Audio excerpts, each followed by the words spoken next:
ರಾಜ್ಯದ ಕರಾವಳಿ ಜಿಲ್ಲೆಗಳಲ್ಲಿ ಮೀನುಗಾರಿಕೆ ಗರಿಗೆದರಿದೆ. ಮಳೆಗಾಲದ ಹಿನ್ನೆಲೆಯಲ್ಲಿ 2 ತಿಂಗಳ ಕಾಲ ಸಮುದ್ರಕ್ಕೆ ಇಳಿಯದಂತೆ ಮೀನುಗಾರರಿಗೆ ನಿರ್ಬಂಧ ಹೇರಲಾಗಿತ್ತು. ಈ ನಿರ್ಬಂಧ ಇವತ್ತಿಗೆ ಮುಕ್ತಾಯವಾಗಲಿದ್ದು, ಇವತ್ತಿನಿಂದ ಕಡಲ ಮಕ್ಕಳು ಸಮುದ್ರಕ್ಕೆ ಇಳಿದಿದ್ದಾರೆ. ಅದರ ಬಗ್ಗೆ ಒಂದು ವಿಶೇಷ ರಿಪೋರ್ಟ್ ಇದೆ, ಬನ್ನಿ ನೋಡಿ.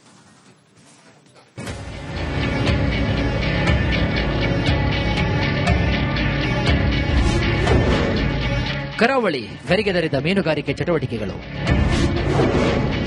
ಮತ್ಸ್ಯ ಬೇಟೆಗೆ ಸಮುದ್ರಕ್ಕೆ ಇಳಿದ ಕಡಲ ಮಕ್ಕಳು.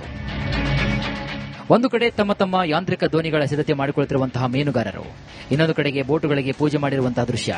ರಾಜ್ಯದ ಕರಾವಳಿ ಭಾಗದಲ್ಲಿ ಮೀನುಗಾರಿಕೆಗೆ ಆರಂಭವಾಗಿದೆ. ಉತ್ತರ ಕನ್ನಡ ಜಿಲ್ಲೆಯ ಮೀನುಗಾರಿಕಾ ಬಂದರುಗಳಲ್ಲಿ ಚಟುವಟಿಕೆ ತೀವ್ರಗೊಂಡಿದೆ.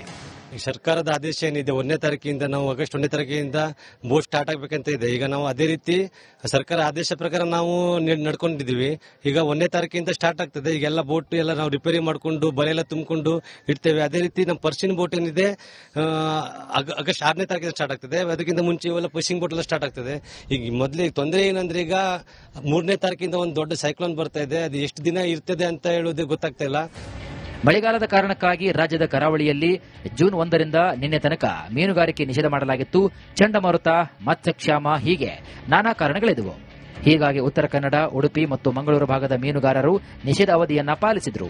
ಸರ್ಕಾರದ ಆದೇಶದ ಪ್ರಕಾರ ಈಗ ಮೀನುಗಾರಿಕೆ ನಿಷೇಧ ಅವಧಿ ಮುಕ್ತಾಯವಾಗಿದೆ. ಹೀಗಾಗಿ ಬಂದರುಗಳಲ್ಲಿ ಯಾಂತ್ರಿಕ ಬೋಟುಗಳು ಸಿದ್ಧತೆಯನ್ನು ನಡೆಸಿವೆ. ಹೀಗಾಗಿ ಇಂದಿನಿಂದ ಮೀನುಗಾರಿಕೆಗಾಗಿ ಕಡಲಿಗೆ ಇಳಿದಿದ್ದಾರೆ. ಮಳೆಗಾಲದ ಅವಧಿಯಲ್ಲಿ ಸಮುದ್ರದಲ್ಲಿ ಮೀನುಗಾರಿಕೆ ನಡೆಸಲು ಸಾಧ್ಯವಿಲ್ಲ. ಹೀಗಾಗಿ 2 ತಿಂಗಳುಗಳಿಂದ ಕಾರ್ಮಿಕರು ಕೈಕಟ್ಟಿ ಕುಳಿತುಕೊಂಡಿದ್ರು. ಆದರೆ ಬೋಟ್ ಮಾಲೀಕರು ಈ 2 ತಿಂಗಳುಗಳಲ್ಲಿ ತಮ್ಮ ತಮ್ಮ ಬೋಟ್ಗಳು ಮತ್ತು ಬಲೆಗಳನ್ನು ಸರಿಪಡಿಸಿಕೊಂಡಿದ್ದಾರೆ. ಕಾರವಾರದ ಬೈತಕೋಲ್ ಬಂದರಿನಲ್ಲಿ ಈಗಾಗಲೇ ಫಿಶಿಂಗ್ ಬೋಟ್ಗಳು ಕಡಲಿಗೆ ಇಳಿತಾ ಇವೆ. ಆದರೆ ಪರ್ಷಿಯನ್ ಬೋಟ್ಗಳಲ್ಲಿ ದುಡಿಯುವಂತಹ ಕಾರ್ಮಿಕರು ಇದುವರೆಗೆ ಬಂದಿಲ್ಲ. ಆದರೆ ಮೀನುಗಾರಿಕೆ ಸಂದರ್ಭದಲ್ಲಿ ಮೀನುಗಾರರು ನಷ್ಟವನ್ನು ಅನುಭವಿಸಿದರೆ ಸರ್ಕಾರ ನೆರವಿಗೆ ಬರಬೇಕೆಂದು ಮನವಿ ಮಾಡಿದ್ದಾರೆ. ಮಳೆ ಇಲ್ಲ, ಏನಾಗ್ತದೆ ಗೊತ್ತಿಲ್ಲ, ಮುಂದೆ ನೋಡಬೇಕು. ಈಗ ಮತ್ತೆ ಸುನಾಮಿ ಮತ್ತೆ ಗಾಳಿಯಿಂದ 3ನೇ ಚಂಡಮಾರುತದಿಂದ ಶುರುವಾಗ್ತಂದು ಹೇಳ್ತಿದ್ದಾರೆ ವಾಯುಮಾನ. ಇದರಿಂದ ನಮ್ಮ ಪರಿಸ್ಥಿತಿ ಬಹಳ ಗಂಭೀರ ಉಂಟು.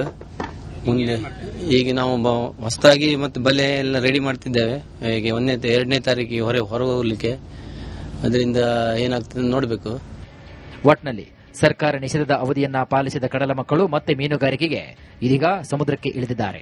ಯಾವುದೇ ಅವಘಡಗಳಿಗೆ ಸಿಲುಕದೆ ಉತ್ತಮವಾಗಿ ಮೀನಿನ ಹಿಡುವಳಿ ಮಾಡಲಿ ಎಂಬುದು ನಮ್ಮ ಹಾರೈಕೆಯಾಗಿದೆ.